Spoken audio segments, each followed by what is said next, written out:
Welcome to Pakistani real reaction. देखो friends, welcome back to next reaction. आज हम family reaction में मेज गज़ाफ साहब। Welcome to Pakistani fair reaction. Hello everyone, आपका स्वागत है वर्ल्ड रिएक्शन इंडिया में। आज जो वीडियो का मिक्सअप लेकर आया हूँ उसका नाम है फॉरेनर्स इंडिया के बारे में क्या सोचते हैं। इस वीडियो को बनाया है फैक्ट भाई ने। चैनल का लिंक आपको डिस्क्रिप्शन में मिल जाएगा एंड सभी रिएक्शन चैनल का लिंक भी आपको डिस्क्रिप्शन में मिल जाएगा। अगर आप इस चैनल पर नए हैं तो चैनल को सपोर्ट कीजिए और चैनल को सब्सक्राइब कीजिए। मैं आपसे मिलता हूँ वीडियो के लास्ट में। आप वीडियो एंजॉय करिए। जय हिंद। फैक्ट भाई। और 200 साल तक राज करने के बावजूद अंग्रेजों को ना हमारे इंडियन करेंसी के विषय पे कुछ पता है। What is the currency of India called? Oh God. ना इंडियन पीएम का नाम। Who's the Prime Minister of India? और ना ही ये पता है कि इंडिया एक देश है या continent. Which continent? India is a continent. और हद तो तब पार हो गई जब हम पे राज करने के बावजूद वहाँ की टेक्स्ट बुक्स में हिंदू को ही टेररिस्ट कहा गया। पर हर देश यूके की तरह मतलबी नहीं होता, क्योंकि जहाँ एक तरफ यूके को हमारी कोई कदर नहीं है, वहीं सऊदी अरेबिया जो सिर्फ हमें ट्रेड के चलते जान पाया, वो आज खुद को हमारा कर्जदार मानता है।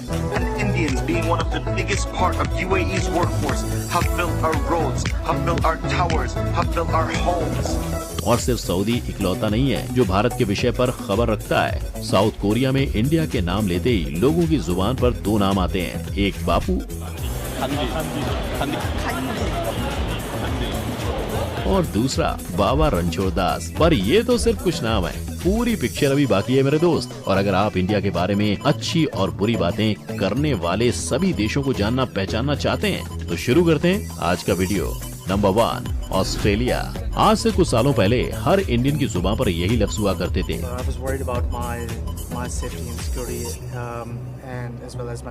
ऑस्ट्रेलिया में इंडियन पर हो रहे अत्याचार के चलते लोग वहां जाने से भी डरने लगे थे। लेकिन आज 2020 के बाद से वहां 7 लाख से ज्यादा इंडियंस रहते हैं और ऑस्ट्रेलियंस वो इसके बारे में क्या सोचते हैं। वेल, उन्होंने इंडियंस को अपना लिया है। वेल, उन्हें भले ही ताजमहल से ज्यादा इंडिया के बारे में कुछ पता हो ना हो, लेकिन वो इंडिया विजिट करने और उसे जानने में बहुत इंटरेस्टेड हैं। पर एक चीज जिसके लिए इंडिया को ऑसीज बहुत अच्छे से जानते हैं वो है इंडिया का खाना। वो खाना जिसकी तारीफ करते उनका मुंह नहीं दुखता, खुद ही देख लो।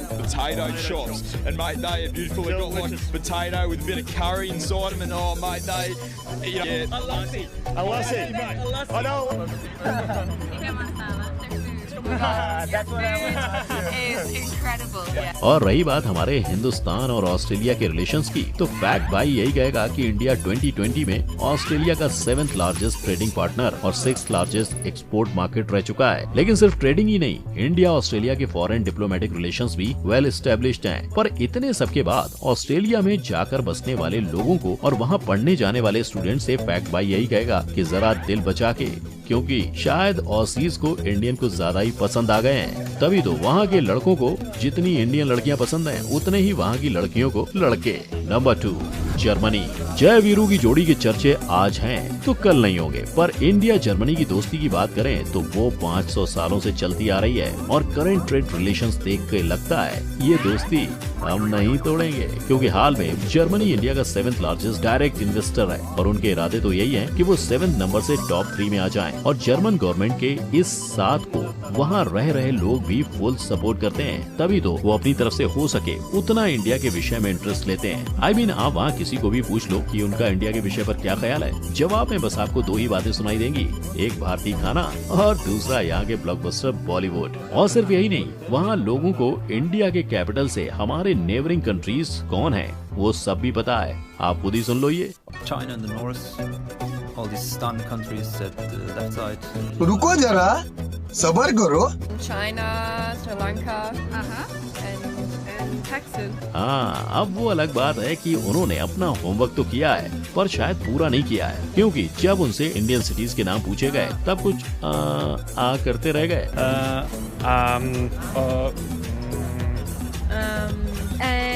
कुछ ने सिंगापुर का तो वहीं कुछ ने बांग्लादेश को इंडिया में शामिल कर दिया। Number 3, France. इंडिया का नाम सुनते ही फ्रांस के लोगों के दिलों में कुछ ऐसी चीजें आती हैं लेकिन ये सोचने की भूल ना करना बाबू भैया कि इन्हें हमारे बारे में सिर्फ इतना ही पता है। नो नो नो, इन्हें बहुत कुछ पता है। जैसे Indian food, India Asian continent का पार्ट है और इंडिया में होली का फेस्टिवल मनाया जाता है। और फैक्ट भाई के हिसाब से फ्रेंच लोगों का इंडिया के बारे में इतना जानना तो जायज है, क्योंकि भले ही फ्रांस, चाइना और दूसरे देशों की तरह हमारा पड़ोसी ना हो, लेकिन हमारे ट्रेड रिलेशंस सदियों से चले आ रहे हैं, जिनकी जड़ें आने वाले समय में और ज्यादा गहरी होने वाली हैं। एंड आई बेट राफेल जैसे लड़ाकू जहाज के परचेज के बाद इंडिया वालों को ये पता ही होगा कि फ्रांस हमारा डिफेंस पार्टनर भी है, जिनसे आने वाले समय में इंडिया ऐसे ही एडवांस आर्म्स की परचेज कर सकता है और अपने रिलेशंस को और मजबूत बना सकता है। पर वो तो जब होगा तब होगा, लेकिन आज भी फ्रांस और इंडिया में कितना प्यार है वो आप फ्रांस के प्रेसिडेंट इमैनुअल मैक्रोन के 26 जैन 2021 के इस मैसेज से लगा सकते हो। Celebrate Republic Day. On this special occasion, I wish all the best to my friend Prime Minister Modi and all Indians. जिसमें वो पीएम मोदी और पूरे इंडिया को रिपब्लिक डे विशेस के साथ ही कंधे से कंधा मिलाकर खड़े रहने और कोरोना पैंडेमिक से जीतने का संदेश दे रहे हैं। Number 4, south Korea. दुनिया के लिए साउथ कोरिया बोले तो BTS, पर साउथ कोरियंस के लिए इंडिया बोले तो गांधी जी। किंतु परंतु मेरे बंधु, जहां गांधी जी को अपने भारत से प्यार था, वहां साउथ कोरियंस को इंडिया से डर लगता है। उनका इंडिया को लेकर ये ख्याल है कि इंडिया एक स्कैरी कंट्री है जहां वो नहीं जाना चाहेंगे। हालांकि BTS के इस देश में कुछ ब्रेव सोल्स भी रहते हैं जो इंडिया के स्कैरी ना होने से नहीं डरते और इंडिया विजिट करना चाहते हैं, जो करने की इन्हें बहुत ज्यादा जरूरत भी है, क्योंकि बॉलीवुड, यस बॉलीवुड जो हर साल 1500 से 2000 मूवीज प्रोड्यूस करता है, उसमें से कोरियंस ने शायद एक ही पिक्चर देखी है, नो डाउट 3 इडियट्स। बहुत ही बेहतरीन मूवी थी, लेकिन आई बेट हम कोरियंस को ऑल इज वेल के अलावा और भी बहुत कुछ सिखा सकते हैं, राइट? लेकिन एक चीज जो हमें साउथ कोरिया से सीखने की जरूरत है वो है अपने रिसोर्सेज को पहचानना और उसका सही इस्तेमाल करना, जो करने की वजह से ही इंडिया के 1947 में आजाद होने और साउथ कोरिया के 15 अगस्त 1948 में स्टैब्लिश होने के बावजूद आज साउथ कोरिया एक डेवलप्ड नेशन है, एक विकसित देश है। वहीं इंडिया को डेवलप्ड नेशन बनने के लिए अब भी कई पड़ाव पार करने बाकी हैं। Number 5, Japan. 12.58 करोड़ पॉपुलेशन वाले देश में सिर्फ 2000 सिख रहते हैं, पर उसके बावजूद वहाँ किसी को भी पूछ लो इंडिया की इमेज क्या है, वो पगड़ी ही बोलेंगे।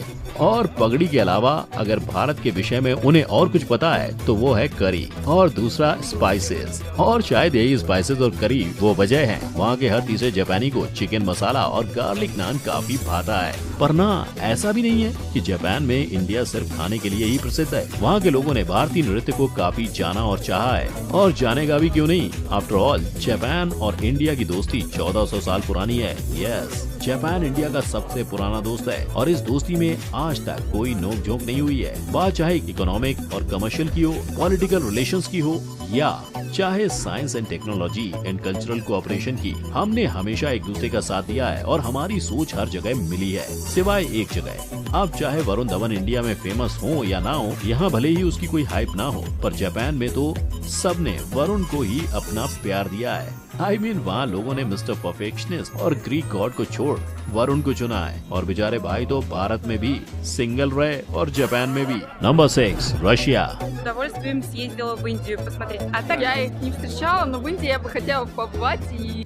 Ну, слетал бы пару раз, да, но больше мне хочется в индийский город. नहीं जानते ना ये कौन है? वेल, ये है रशिया की वो देवियां और सज्जन जो इंडिया को जानते हैं और इंडिया आना भी चाहते हैं। और सिर्फ यही नहीं, बाकी रशियंस को भी इंडिया के बारे में बहुत कुछ पता है। जैसे उनके मुताबिक इंडिया का हिस्ट्री और कल्चर रिच रहा है। history and culture. हमारे देश में बहुत से क्लैंस और रीजन्स होने के बावजूद हम एक दूसरे के साथ बहुत फ्रेंडली रहते हैं। हम हमारे भगवान में पूरी श्रद्धा रखते हैं।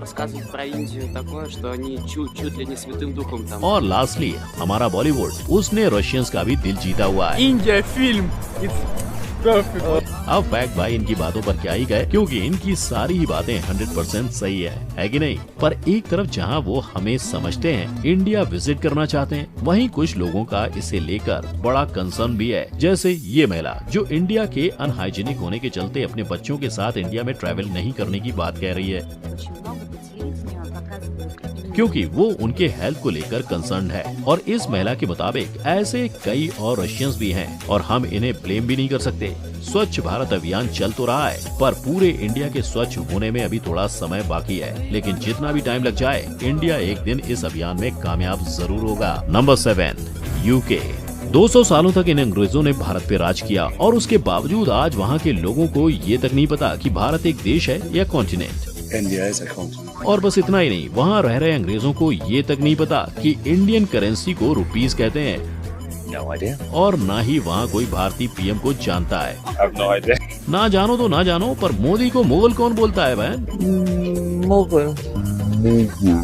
I mean, थोड़ी तो कर लो। मिस्टर मोदी आपके क्वीन की सेहत के लिए स्पेशली दार्जिलिंग से चाय पत्ती, J&K से ऑर्गेनिक हनी और वाराणसी से वहाँ की स्पेशल टेंचोई स्टॉल्स लाए थे। पर इन सब के बावजूद वहाँ के लोग हमें कभी नहीं जान पाएंगे। पता है क्यों?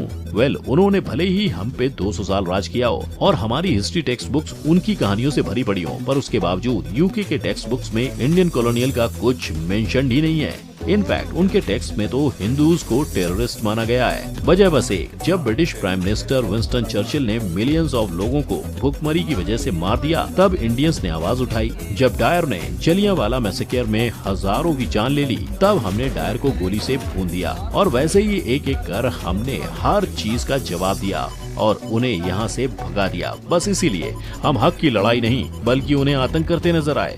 Hence, we are terrorists according to their textbooks। पर कागज के पन्नों में जो भी लिखा हो, सोशल मीडिया और डिजिटलाइजेशन के चलते पूरी दुनिया और हर एक देश किसी खुली किताब की तरह है। और जिन जिन लोगों ने इंडिया के बारे में जाना है, उनका तो यही कहना है कि ईस्ट हो या west, India is the best. लेकिन आपका क्या मानना है? क्या इस तरह किताबों में इंडिया को गलत ठहराना सही है? अपनी राय मुझे नीचे कमेंट सेक्शन में बता सकते हैं। वीडियो को लाइक, शेयर। कंट्रीज दुनिया की सोचती है इंडिया के बारे में, काफी कंट्रीज यार अच्छे ही सोचती हैं, लेकिन यूके का मुझे समझ नहीं आया। मतलब वो अपने जो दिखाया ना, जैसे साउथ कोरिया का दिखाया। अब साउथ कोरिया के जो लोग हैं ना, वो अब BTS जो है वो तो तुझे पता ही है कि कितना ज्यादा पूरी मुझे ये बात की समझ नहीं आती कि यूके वालों को क्या प्रॉब्लम है कि वो अपनी कंट्री के जितने भी लोग हैं उनको क्यों नहीं बताना चाहते हैं कि इंडिया कितना तरक्की याफ्ता कंट्री है, वहाँ पे कह लेना कितना डेवलप हो चुका हुआ है, वहाँ के लोग और उनका कल्चर और तो सब चीजें कितनी। सो गाइस, आज का वीडियो यहीं खत्म होता है। उम्मीद है आज का वीडियो आपको अच्छा लगा होगा। अगर अच्छा लगा तो लाइक, सब्सक्राइब एंड कमेंट में जय हिंद जरूर लिखें। मैं मिलता हूँ आपसे नेक्स्ट वीडियो में, तब तक के लिए बाय।